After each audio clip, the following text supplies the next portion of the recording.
¿En dónde correr? Lo último del running, la página web más visitada de México. Del Corredor, operador de eventos deportivos. Y Usana, Nutrición Celular, presentan. De hecho, los autores dicen que la sed se empieza a sentir cuando vas entre 3 y 5% de deshidratación. Háblese de una persona de 60 kilogramos, estaríamos hablando de 1,5 kilos que hayas perdido. Recuerden que lo tomamos, llega al estómago, de ahí pasa a los intestinos, de ahí se absorbe y bueno, ya llega al torrente sanguíneo y entonces cómo se equilibra la cantidad de agua, ¿no? Es obvio que es mucho mejor que el agua simple, definitivamente lo que le pongamos. La miel pues tiene azúcar, además de que se sabe que al ser la miel se absorben más fácilmente que una azúcar refinada, por ejemplo. ¿Qué tal, amigos? Esto es estoycorriendo.com, un programa en donde solo hablamos de correr, y cuando queremos hablar de correr y sus entornos, pues traemos a alguien que sabe de este tipo de temas. Hoy tenemos a alguien que es eminente en la cuestión de la hidratación y vamos a ver nada más su currículum para darnos una idea de lo que significa nuestro invitado.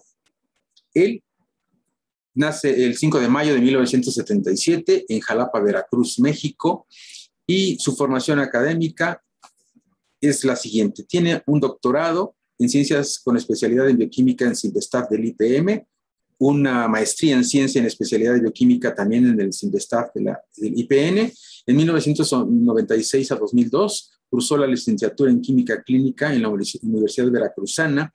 En 1993 a 1996 se convierte en técnico laboratorista clínico CEBETIS número 13 y su experiencia profesional es la siguiente. Director del Consejo Científico Internacional de Actividad Física y del Deporte, director general de Saker International SC, es investigador, es ponente internacional. Él ha impartido más de 20 cursos y 70 ponencias a nivel nacional e internacional. Él es asesor metabólico de deportistas de alto rendimiento, asesor científico de la empresa Azul Diagnostics, es jefe de laboratorio de varios laboratorios clínicos particulares, es experto en diseño curricular, docente por más de 20 años de experiencia a nivel superior y posgrado en universidades e instituciones como son las siguientes: la Universidad La Salle, Universidad Justo Sierra, Universidad del Ejército y Fuerza Aérea, Unitec, VM, ENED, Cinvestav, IPN, UAM, Universidad de Insurgentes, UAI, entre otros.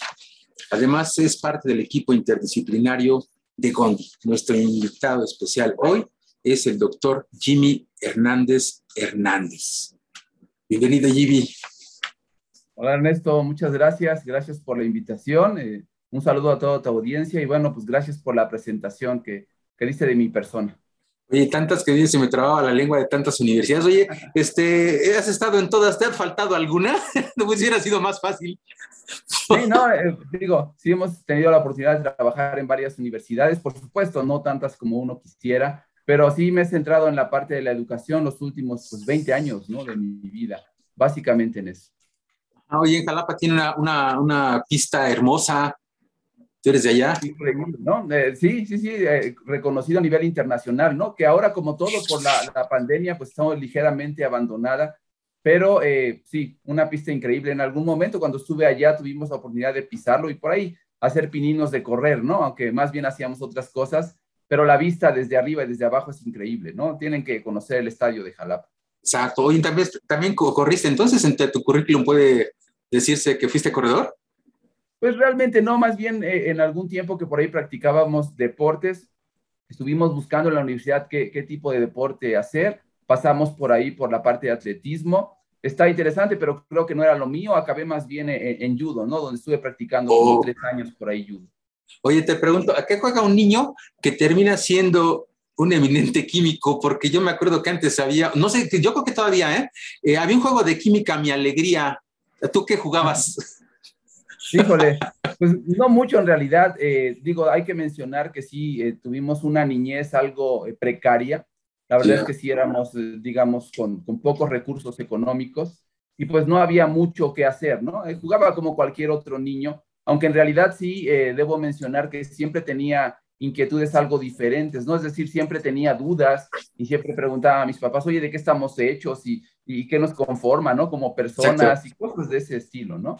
Pero bueno, la niñez fue algo, digamos, más normal y ya el gusto se fue adquiriendo con el tiempo. Entonces, mi alegría nunca.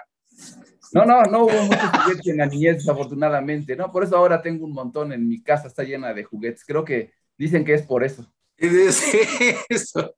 Sí. Oye, ya entrando en el tema, ¿el cuerpo se deshidrata solo haciendo ejercicio o por la vida diaria te deshidratas? Sí, no, en realidad no. Podemos estar en el grado de hidratación, que es tener un cierto contenido de agua y sobre todo de electrolitos en el cuerpo. Y yo me puedo deshidratar si, por ejemplo, no tomo agua lo suficiente, ¿no? De hecho, muchas personas no tienen esa costumbre de estar tomando agua, se les dificulta. Conozco personas que, por ejemplo, dicen, yo no tomo agua porque tengo que ir al baño a cada rato, mujeres en específico, ¿no? Y Exacto. en realidad lo que hacemos es que sí, pues tenemos un cierto grado de deshidratación. Si hace mucho calor, ¿no? Si vamos a Mérida, a Veracruz, el lugar que me digas, empezamos a sudar mucho y también si no lo reponemos a través de tomar agua, pues podemos deshidratarnos. Y en el ejemplo, pues obvio y típico que está justo acorde a esta entrevista, pues los atletas, ¿no? Cuando están practicando, que bueno, están gastando una gran cantidad de energía, el cuerpo pierde gran parte de esa energía en forma de calor, el cuerpo se calienta y la manera de regularlo es justamente sudando, ¿no? Liberando agua hacia la piel, que bueno, tiene una característica que se llama calor de vaporización bastante alto, que simplemente quiere decir que gasta mucha energía para pasar de estado líquido a estado gaseoso y por eso se enfría rápidamente el cuerpo. Entonces hay varios factores para deshidratarnos. Oye, ¿qué pasa cuando se usan esos chalecos que luego uno se pone para sudar?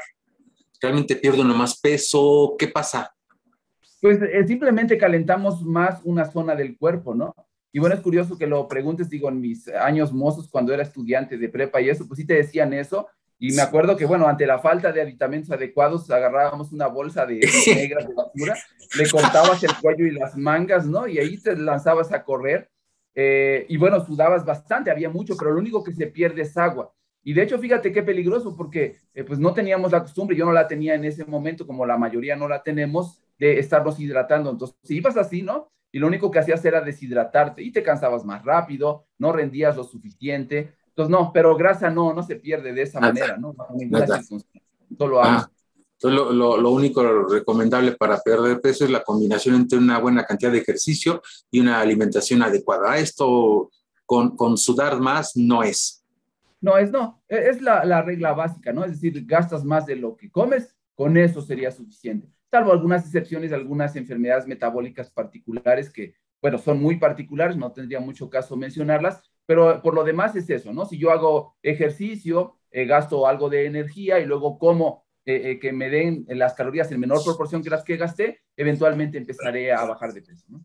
Ajá, ok. Oye, ¿cuál es el promedio que se pierde de líquidos en un maratón?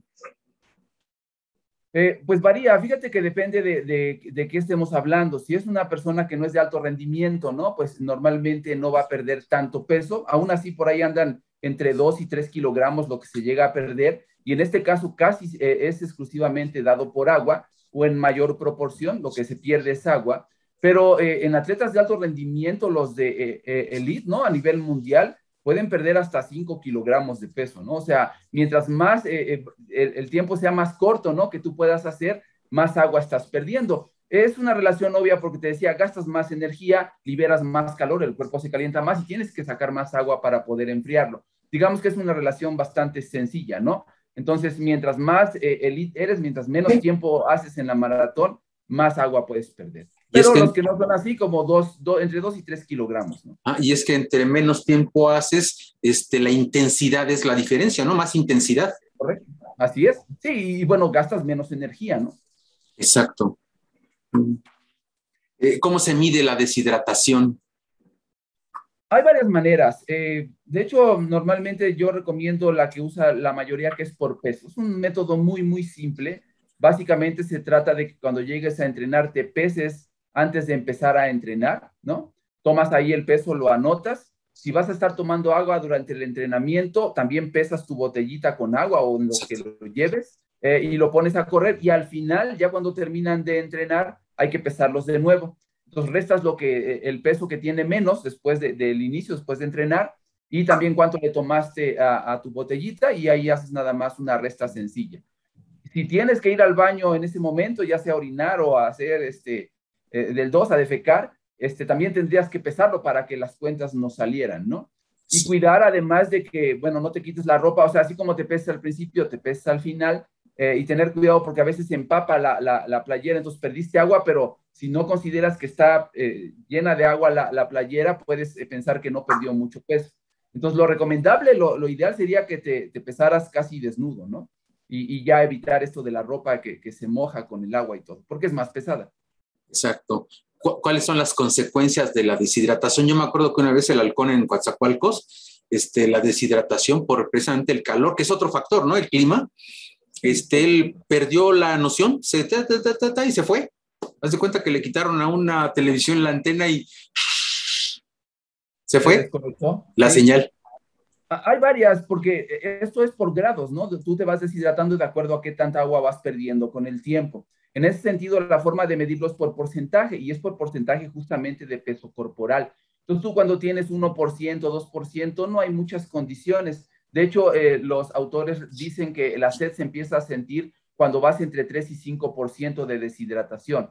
Háblese de una persona de 60 kilogramos, estaríamos hablando de 1,5 kilos que hayas perdido, cuando empiezas a tener sed, ¿no? En ese sentido todavía puede estar coordinado, pero el rendimiento baja, ya no rindes lo mismo, no estás al 100%. Si seguimos incrementando ese porcentaje de deshidratación, puede empezarme a doler la cabeza, puedo perder la concentración, dejo de estar lúcido, puedo incluso estar perdiendo coordinación en los pasos, porque como lo vamos a mencionar más adelante, el asunto no es que se pierda agua nada más, se pierden electrolitos, que son estos elementos que favorecen a la conducción de impulsos eléctricos en el cuerpo. Los músculos se mueven de esa manera. Cuando estás ya muy deshidratado, perdiste muchos electrolitos y los impulsos pueden empezar a fallar, puede haber calambres, o ya llegando del 10% en adelante, pues te puedes desvanecer, perder el sentido, ya hay varias condiciones. Como el ejemplo que mencionabas, seguramente tenía un grado de deshidratación mayor al 10% y por eso pues acabas, ¿no? Desmayado y desvanecido. El cerebro ya no tiene ahí conciencia. Oye, ¿cuál es el extremo? ¿Podría morir alguien de esto?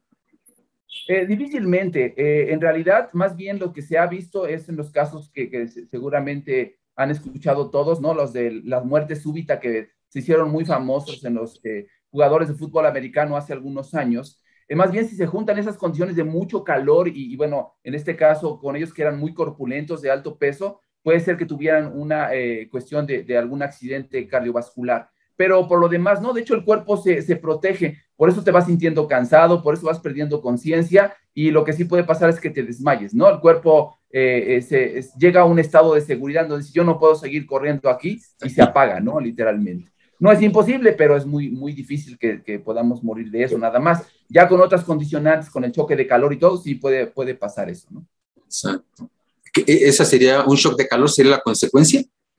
Puede ser la consecuencia, pero además, en el caso de lo que te mencionaba el ejemplo de estos jugadores, son pesos, bueno, son bastante pesados, son seres muy corpulentos, entonces llega a tal grado que el corazón empieza a perder agua, el corazón empieza a trabajar muy rápido, porque hay que bombear ahora en lugar de agua una sustancia más espesa, ¿no? Es mucho más densa, el corazón es una bomba, entonces lo puedes cansar de más, forzas el trabajo del corazón y puede acabar justamente en un accidente cardiovascular.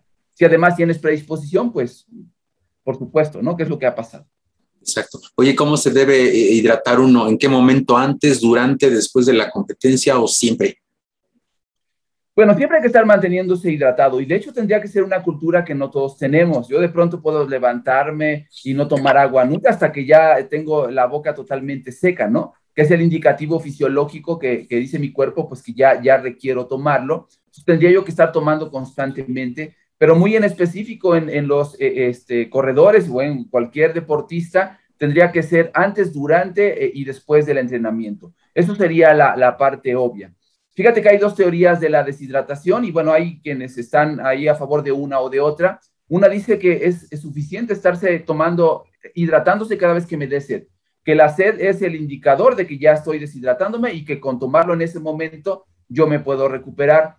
Está la otra teoría, la otra idea que dice que no, que hay que estar tomando agua de forma constante y continua en el tiempo. Por ejemplo, cada 15 minutos, 2, 3 tragos, todo el tiempo para nunca llegar al grado de deshidratación, para nunca estar deshidratado. Hay quien está a favor y en contra de uno o de otro. Yo me inclino un poco más hacia la segunda, Es decir, yo ya cuando tengo sed estaré entre el 3 y 5% deshidratado. Ya no tengo el mismo rendimiento físico que como lo tenía al 1%. Por lo tanto, ya cuando llegamos a ese punto, pues ya estamos hidratados y rendimos físicamente menos. Además, en lo que me lo tomo y lo absorbo, que si es líquido nada más es rápido, pero aún así te lleva unos 15 minutos, 10, 15 minutos a lo mejor, en promedio. Entonces, estoy tardando otros 10 minutos en recuperarme y bueno, no hay necesidad de... En asimilarlo, ¿no? El cuerpo es el promedio de tiempo.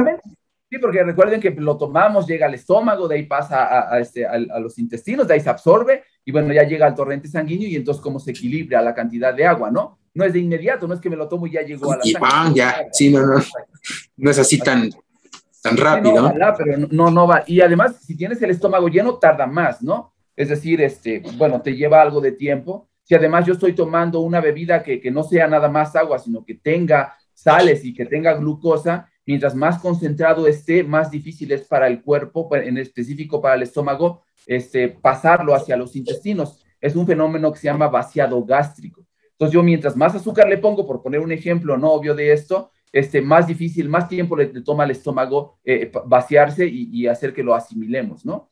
Por eso no es tan fácil como decir, pues le pongo 10 cucharadas de azúcar, es mucha energía y voy a estar bien. No, mientras más concentrado esté, se queda más tiempo en el estómago y tarda más en absorberse. Bueno, en vaciarse y después absorberse.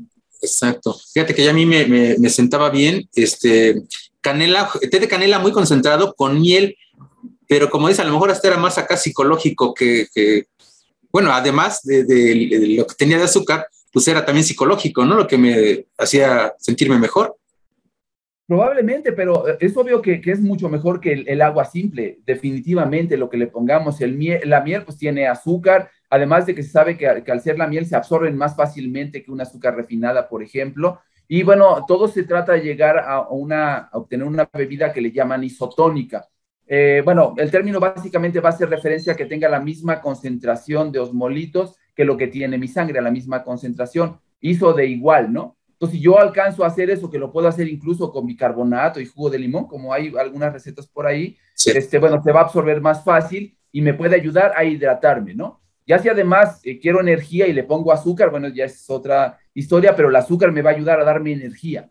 Entonces, cuando tenemos los dos elementos, pues funciona mucho mejor, ¿no? Que solamente agua simple, o que solamente una bebida hidratante, o que una hidratante con azúcar, ¿no? Ajá. Fíjate aquí, precisamente de repente te encuentras con personas que dicen, oye, no, yo tomo pura agua simple, nada de lo demás, nada que esas cosas químicas, ni nada más, pura agua simple. Entonces, mira, no es tan así, ¿no? No, porque en realidad cuando sudamos, no sudamos solamente agua, sudamos, justamente estamos perdiendo los electrolitos, y ese es el problema, la pérdida de electrolitos, la descompensación que tenemos. Si yo estoy sudando, por ejemplo, mucho y pierdo muchos electrolitos, y yo nada más le meto agua, no repongo los electrolitos y mi cuerpo sigue padeciendo las consecuencias de ello. Entonces, de hecho, voy a forzar a mis riñones a que tengan que hacer ese equilibrio, los riñones, porque no me ayudó de mucho.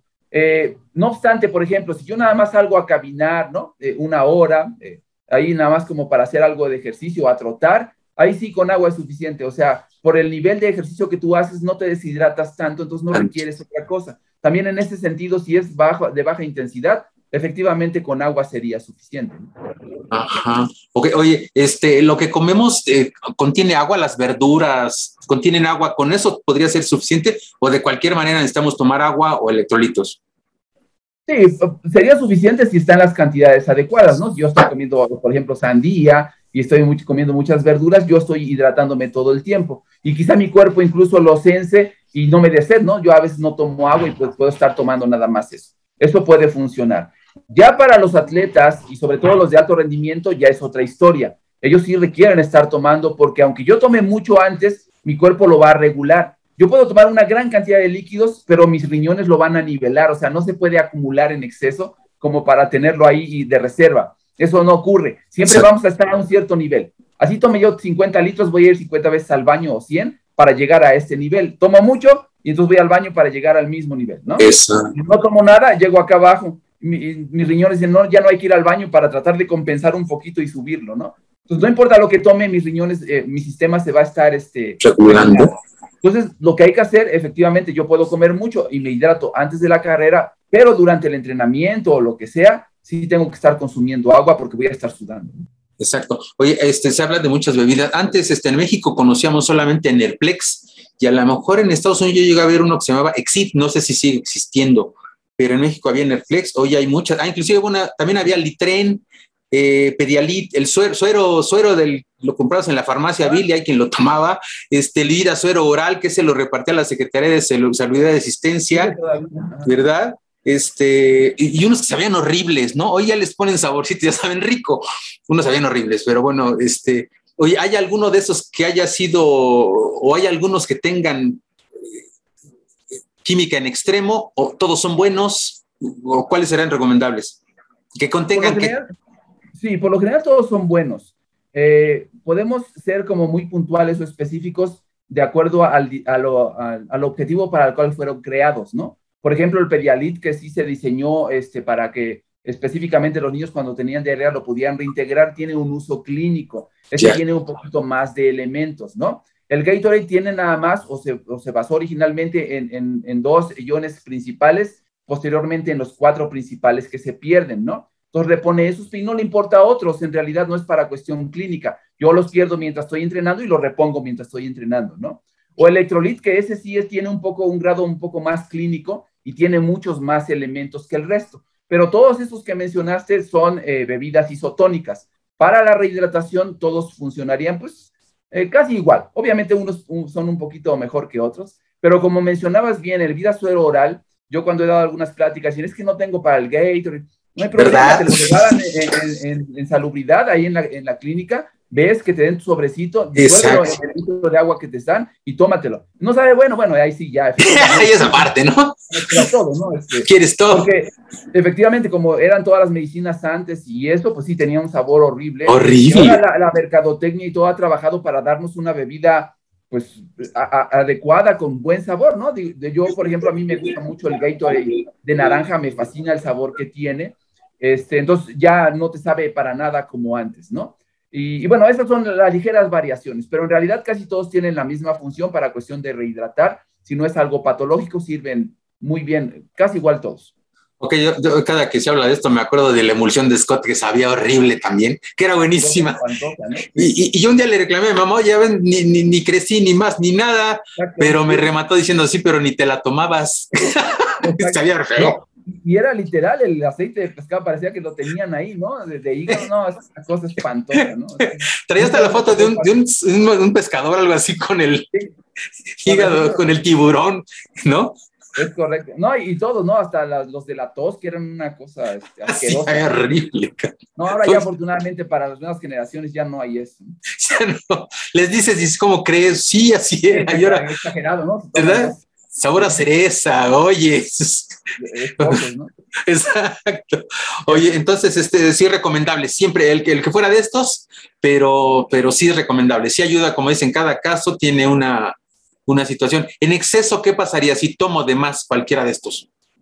Pues depende cuál sea. Los que tienen azúcar, por ejemplo, pues tendría yo mucho azúcar circulando ahí en mi cuerpo, ¿no? Y si yo no la estoy gastando haciendo ejercicio y la tomo nada más porque me gusta, como por ejemplo la Coca-Cola, pues es una solución en este caso hipertónica, tiene mucho azúcar. Lo que pasa es que empiezo a subir niveles de azúcar en sangre y empiezo a transformarlos en grasas, empiezo a subir de peso eventualmente. Por el contenido, por el líquido, los riñones se encargan de regularlo, ¿no? Si tomo mucho, voy a ir muchas veces al baño, ¿no? Como los que toman cerveza, me han contado, ¿no? Yo no la tomo.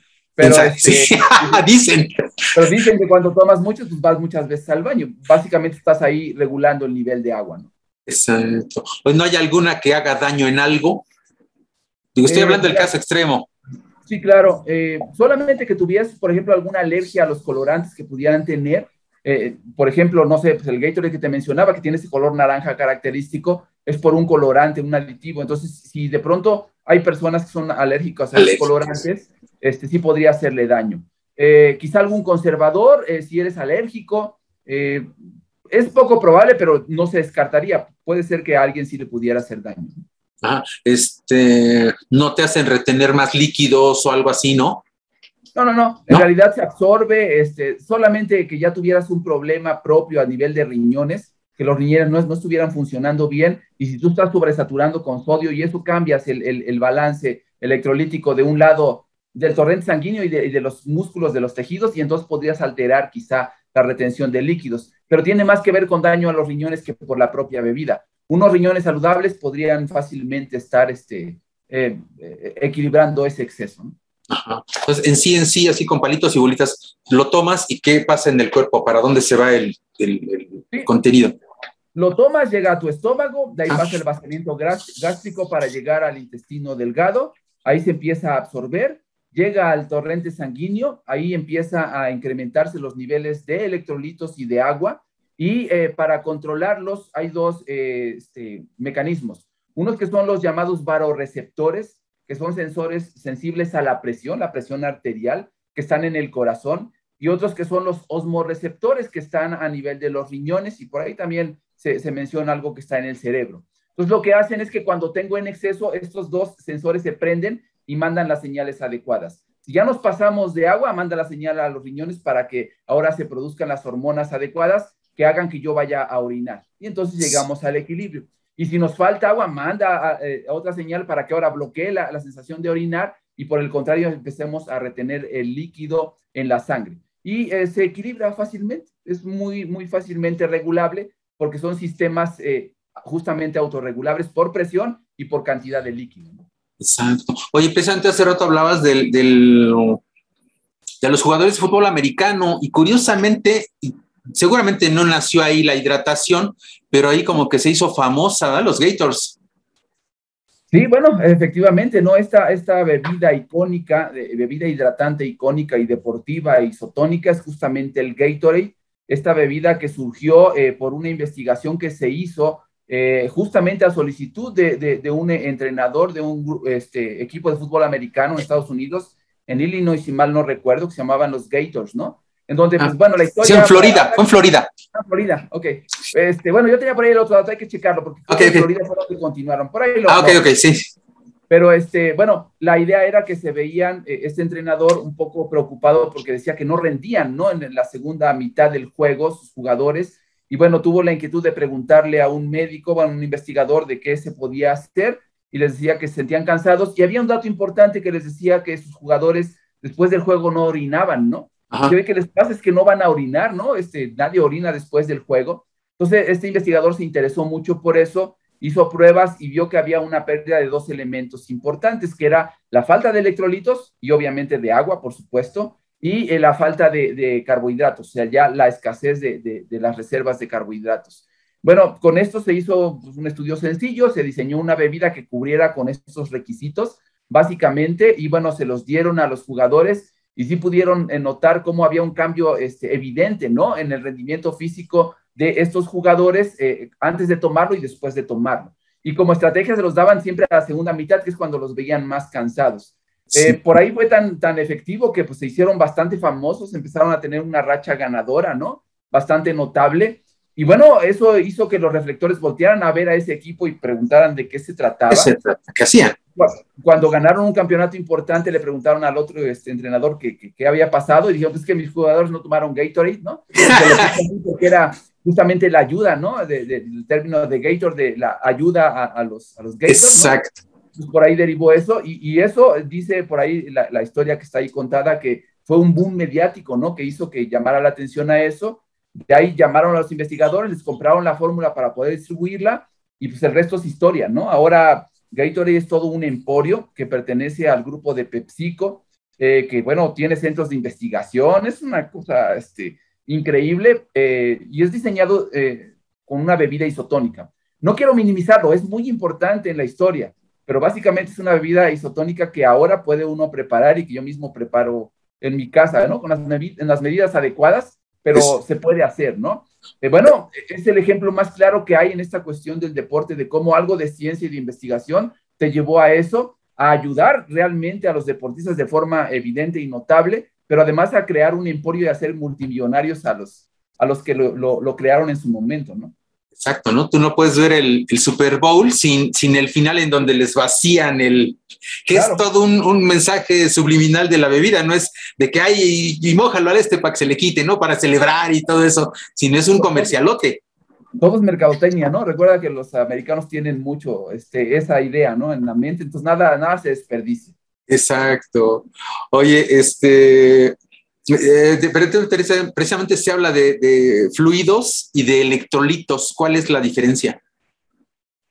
Bueno, el fluido en este caso tiene que ver, se refiere a los fluidos corporales, supongo, ¿no? Un fluido va a ser cualquier sustancia líquida que pueda tener cierta movilidad a través de un conducto, un tubo, ¿no? En este caso, los fluidos serían los fluidos corporales, la sangre, por ejemplo, sería un fluido, la orina es otro fluido, es sustancias que tienen mezclados otros elementos, y dentro de estos elementos son justamente los electrolitos.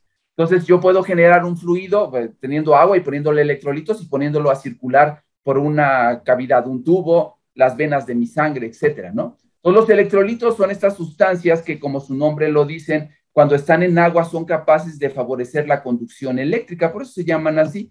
Y bueno, básicamente hablamos, para que igual lo hayan escuchado en algún momento, sodio, potasio, calcio, cloro, todos los iones, ¿no? Estos elementos que tienen una carga, ya sea negativa o positiva, porque les sobra o les falta un electrón, ¿no? Que es el elemento negativo. Y entonces, como tienen esa carga, favorecen que se transmitan electrones a través del agua, de los fluidos, y en este caso de todo nuestro cuerpo, ¿no? Tiene esa importancia porque, pues, no sé si sabían, pero todas las contracciones que hay musculares tienen un elemento eléctrico. Entonces, por ejemplo, cuando están estos equipos que dan toques eléctricos, no sé si los han visto, ¿no? Que los ponen en el abdomen, lo prendes y están los músculos ahí trabajando solos. Básicamente están mandando una señal eléctrica que se interpreta como una señal para que haya una contracción muscular. Es muy simple si lo vemos desde ese punto de vista. Requerimos electrolitos en los fluidos corporales para que eso pueda suceder. Sin electrolitos se va haciendo cada vez la conducción más lenta, y es por eso que de pronto aparecen los calambres, ¿no? En los que están ya muy cansados y sobre todo deshidratados. Oye, hablando de calambres, ¿realmente se quitan comiéndose un plátano? Bueno, el plátano está muy con potasio, ¿no? Y mucho de lo que pasa en los calambres es justamente porque el potasio se va perdiendo. Entonces, por eso se hace esa referencia, y es correcto, tiene una gran cantidad de potasio el plátano. Ajá. Oye, cada cuerpo es diferente, entonces aquí podríamos hablar de que la bebida personalizada sería mejor, lógicamente, que tomar cualquiera de las que existen. Sí, por supuesto. Esto podría parecer algo muy complicado, pero no lo es. Más bien, me gusta explicarlo como algo casi obvio. Es decir, la bebida Gatorade, la que yo puedo comprar en el centro comercial, cualquiera lo puede comprar, es una bebida estandarizada que tiene una cierta cantidad de azúcar para una cierta cantidad de ejercicio y para una persona en general, ¿no? Curiosamente, como todas las medicinas o casi todas que estamos consumiendo en nuestro país, se hacen pruebas clínicas casi siempre en otros países con otras personas, ¿no? Con sujetos que miden un 80, con sujetos que no tienen tanta grasa corporal. Entonces, de pronto hay que pensar justamente en eso. Por ejemplo, las personas que están con un grado de obesidad, ¿no? Importante, acumulan más grasa y tienen menos agua que alguien que no lo tenga. Si yo nada más salgo a caminar o a trotar media hora, pues igual no requiero el Gatorade con el azúcar, porque ni lo voy a utilizar ni me voy a deshidratar. En ese sentido, estaría metiendo más azúcar y más electrolitos de los que yo requiero. Pero si yo soy un atleta de alto rendimiento que entreno 2 horas en la mañana, 3 en la tarde, o en una intensidad bastante elevada, requiero 2 o 3 veces más. La parte de la personalización de las bebidas obedece justamente a eso, a adecuar la bebida a las características físicas, químicas y, bueno, si se puede, genéticas de cada individuo, pero además al ambiente en el cual están inmersos. Así solamente sale y camina, así va y hace puras pesas, ¿no? Va al gimnasio, o así está entrenando 3 horas corriendo 70 kilómetros por día, no sé, va cambiando con base en eso. La riqueza de hacer la bebida personalizada obedece a que yo veo al individuo, hago los estudios pertinentes y entonces la diseño específicamente para él, para que le sirva para lo que él necesita. Ajá. Oye, escuchaba, si tomo de más los sesos, ¿también puedo subir de peso? Sí, bueno, depende de cuál estemos tomando. Si yo voy a tomar el Vidasuero oral que me dan en la clínica, solamente electrolitos y es agua. Eso no tiene azúcar, no me va a subir de peso. El Gatorade y el convencional, el que todos podemos comprar en el centro comercial, casi todos, porque hay varias presentaciones, casi todos esos tienen azúcar. Si yo me aviento 3 o 4 Gatorades, pues yo estoy metiendo, me parece que 33 gramos de azúcar, no me acuerdo ahorita, pero por ahí anda. Ya andaría metiendo con unos 60 a 65 gramos de azúcar. ¿De azúcar? Y si yo no hago ejercicio suficiente para quemar esas calorías, voy a tener un superávit, voy a tener un exceso de azúcar. ¿Cuál es el problema con los azúcares? Hay una ruta metabólica de mi metabolismo que cuando yo consumo azúcares en exceso, lo ocupo para rellenar mis depósitos, el cuerpo lo toma lo que requiere, pero si sobra, por lo general lo puede transformar en grasas. Entonces yo consumir mucho azúcar puede ser condicionante de que yo ahora esté acumulando mucha grasa en mi cuerpo, ¿no? Y bueno, suba de peso, que es de hecho el principal problema que tenemos en todo el mundo y pues básicamente en México, ¿no? O sea, este exceso de consumo de calorías, de azúcar, de las bebidas azucaradas, es lo que nos tiene en esta situación de obesidad, que es un problema de salud pública en el mundo, pero especialmente en México, ¿no? Primer lugar en adultos, segundo lugar en niños, en todo el mundo, de obesos, porque pues consumimos un montón de azúcar a granel, pues, o sea, es el todo en exceso, ¿no? Solamente como para darles una idea, se supone, los cálculos más o menos, pero con una cucharada sopera así, no copeteada, sino al ras, ¿no? De azúcar sería suficiente para que yo haga todas mis actividades cotidianas. Salir a trabajar, tomar el autobús, hacer lo que te... Con eso me alcanzaría con una cucharada al ras. Ajá, Imagínense las imágenes que seguramente han visto en internet, en Facebook, ¿no? De los memes de cuántas bolsitas hay por una bebida azucarada. Exacto. Y te tomas 2 o 3 al día, y no haces ejercicio, porque podrías quemarlas, ¿no? Pero bueno, requieres hacer mucho. Ese es el problema que nos da, ¿no? Entonces, todo en exceso, en este caso del azúcar y las calorías, pues sí, eventualmente nos lleva a un exceso de calorías y al acúmulo de grasa y a obesidad en general. Y si se mezcla con grasa, precisamente es peor todavía, ¿no? Que hace que retenga más azúcar. No necesariamente. En realidad yo creo que las grasas han sido satanizadas. Comer tantas grasas no es tanto el problema. Por supuesto lo es hablando ya de problemas como aterosclerosis, ¿no? Donde ya puedo tener un bloqueo de mis arterias por grasa. Exacto. Ahí sí es un problema, pero en general el comer muchas grasas pues no es tanto problema como comer mucho azúcar, ¿no? El azúcar es el principal problema, no tanto las grasas. De hecho, se habla precisamente de que el problema mundial del azúcar en exceso es tremendo, ¿no? Y digo, lo comparan, yo vi un documental español en donde lo comparaban con el consumo de drogas. Dice, y el azúcar está en la esquina de la casa, ¿no? Y en tu casa por botes. Sí, es todo esta cuestión que tenemos de doble moral, ¿no? En la sociedad, porque de las sustancias más adictivas del mundo, no sé si es la más, a lo mejor haya otra, pero que yo sepa es el azúcar. Y el azúcar tiene las regiones que prenden en el cerebro similares a la adicción a la cocaína. Es más adictiva, muchas veces más que la cocaína. De hecho, digo, a quien lo haya intentado y si no, pues por ahí los retos a quitarse todos los azúcares de golpe, es realmente algo casi imposible, ¿no? Yo lo he intentado y he sufrido lo que no tienen idea, ¿no? En esa necesidad imperante de comer algo dulce, que es casi incontrolable. Es algo bastante fuerte y por eso el problema que tenemos a nivel mundial. Hay enfermedades como la diabetes y tú dices, bueno, es muy sencillo, no comas azúcar y ya. Pues sí, ¿no? La solución parece bastante simple, pues no comas azúcar, pero quitarse los azúcares, no es nada sencillo, es muy complicado y sí tiene ese grado de adicción bastante alto. No sé, por ahí habrá que verificar el dato, yo sé que es de las más adictivas del mundo o la más adictiva del mundo. Oye, ¿y esa adicción podría ser realmente física? ¿Realmente el cuerpo necesita azúcar o es psicológica? No, te vas a adaptar a estar teniendo la sensación dulce y a estar incrementando el nivel de calorías en el cuerpo. Se generan ya zonas en el cerebro que se prenden y se estimulan cuando tienes el dulzor en la boca. Esto es algo evolutivo porque pues, el azúcar en la naturaleza, de hecho, no abunda.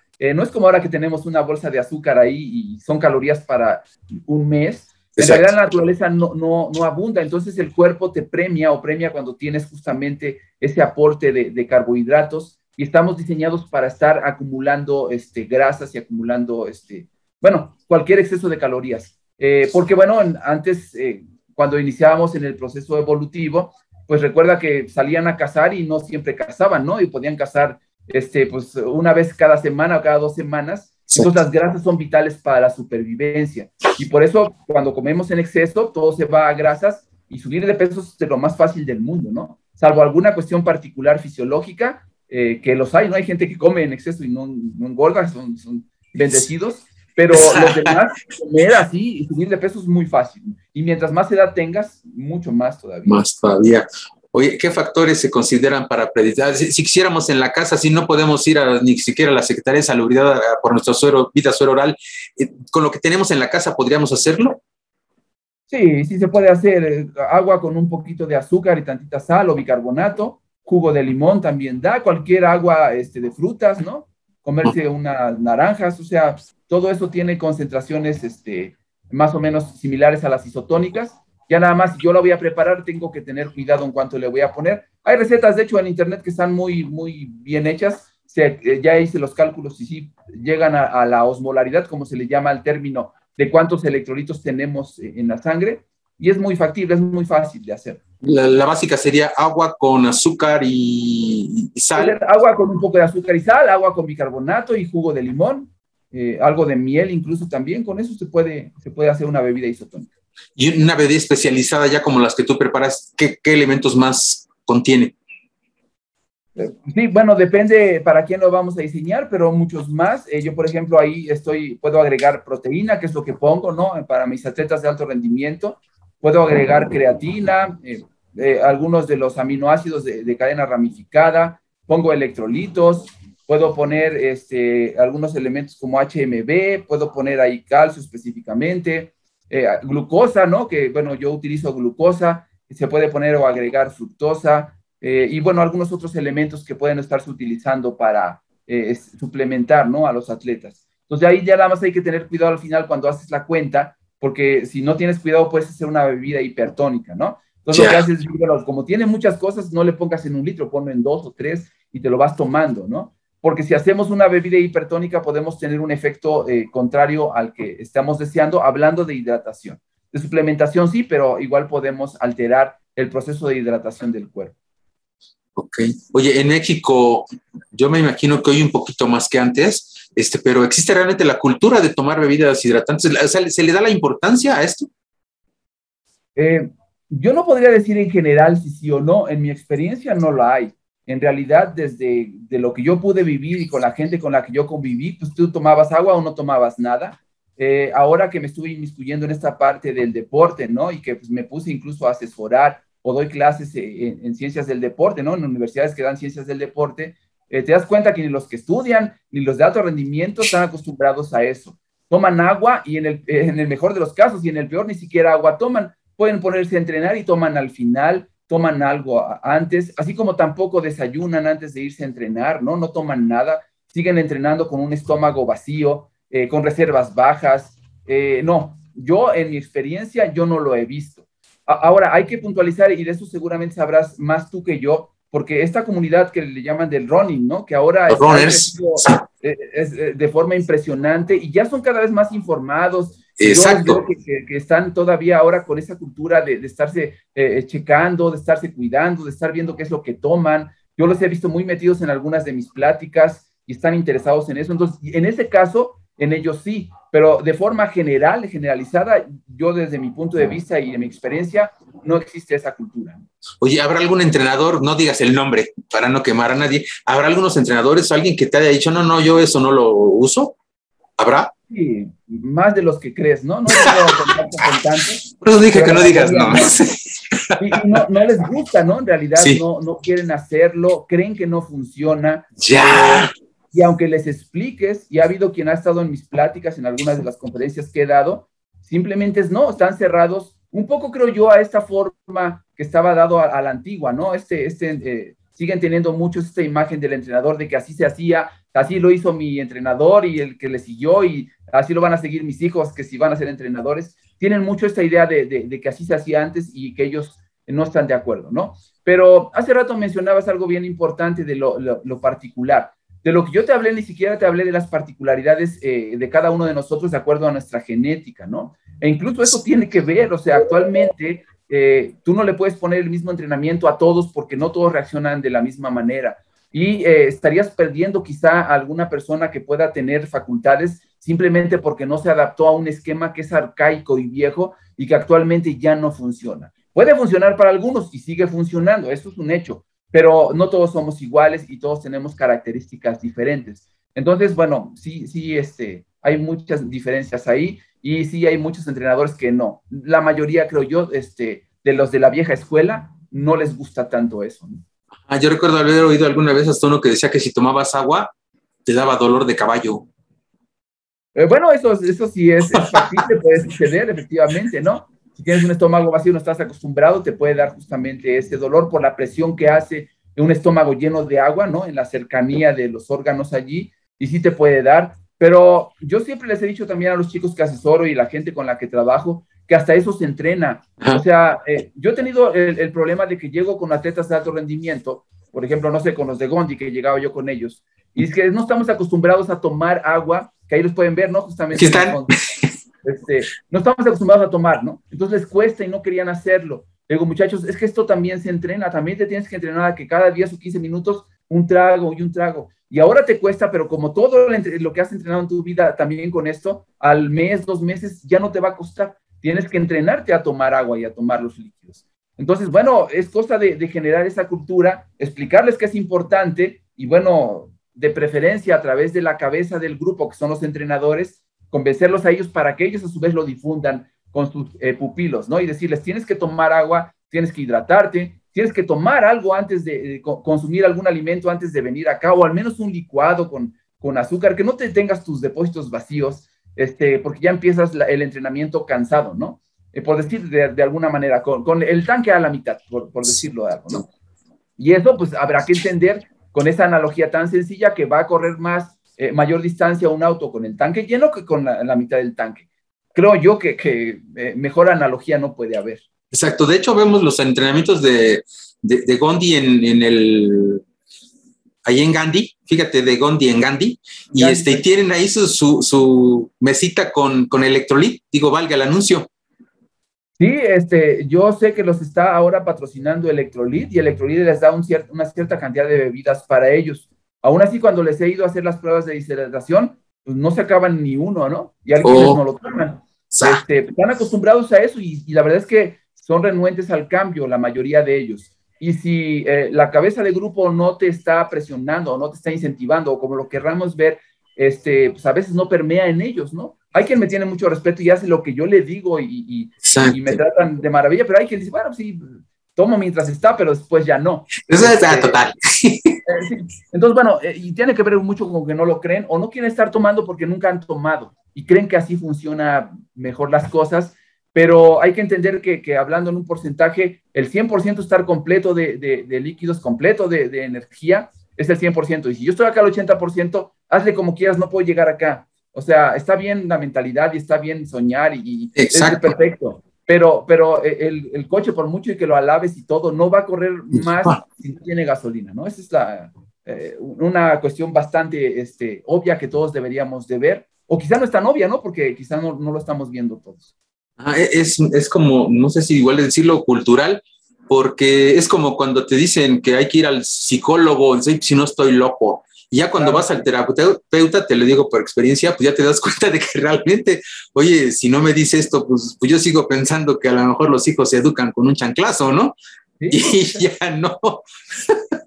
No, bueno, esta idea el dicho de zapatero a tu zapato, pues me parece que tiene mucho que ver. O sea, hay que ir con el experto en cada tema, porque sabe más, o al menos en teoría debería saber más que yo. Si yo quiero alimentarme bien, hay que ir con un nutriólogo, un buen nutriólogo que nos ayude con eso. Yo por mucho que lo vea en internet y todo, hay cosas que yo no sé. Internet no me va a enseñar todo lo que ha aprendido esa persona en años de preparación. O sí me lo enseñaría si me dedicara a eso años también estudiando. Puede ser, ¿no? También ayuda todo. Pero no, en realidad tenemos que ahora diversificarnos y si estoy lesionado, vete con el médico. Si tengo ahí una lesión, no camino bien, vete con un terapeuta. Bueno, si tengo algún problema y extraño mi casa, pues ve con el psicólogo y platícalo. Efectivamente, y ahora cuando me pidieron este apoyo o cuando he trabajado con diferentes deportistas, pues bueno, dicen, es que me siento cansado, es que ya no rindo, es que ya siento que me desmayo, pues te falta energía y te falta hidratación. Es para mí tan obvio como para el médico decir, es que me duele la cabeza y tengo la garganta roja, tienes una infección, listo, ¿no? Es más o menos eso. Y hay que ir entonces con quien sabe, ¿no? Efectivamente. Pero bueno, el ejemplo que pones además es muy bueno porque no solamente es de que va a decir no está loco, ten cuidado con cómo se lo dices porque se te ofende, ¿eh? ¿No? Es lo peor, ¿no? No solamente decir, no, pues no estoy loco, no, se puede ofender. Entonces, el tacto, ¿no? Con el que hay que hacerlo, para Sí. algo que es necesario y es ya cada vez más importante, que es ir con un especialista para que te atienda lo que quieras que te vaya a atender, pero que sea el especialista en eso, ¿no? Exacto, y igual en el caso de cómo, de eso que dices, ¿qué dices, cómo lo dices y a quién se lo dices, no? Sí, no. Y por otro lado, oye, ¿cuál es la excusa más absurda que hayas escuchado que te digan al ser renuentes al usar la hidratación? ¿En dónde correr? Último del running, la página web más visitada de México. El Corredor, operador de eventos deportivos. Y Usana, Nutrición Celular, presentaron. De hecho, los autores dicen que la sed se empieza a sentir cuando vas entre 3 y 5% de deshidratación. Háblese de una persona de 60 kilogramos, estaríamos hablando de 1,5 kilos que hayas perdido. Recuerden que lo tomamos, llega al estómago, de ahí pasa a los intestinos, de ahí se absorbe y bueno, ya llega al torrente sanguíneo y entonces cómo se equilibra la cantidad de agua, ¿no? Es obvio que es mucho mejor que el agua simple, definitivamente lo que le pongamos. La miel pues tiene azúcar, además de que se sabe que al ser la miel se absorbe más fácilmente que una azúcar refinada, por ejemplo.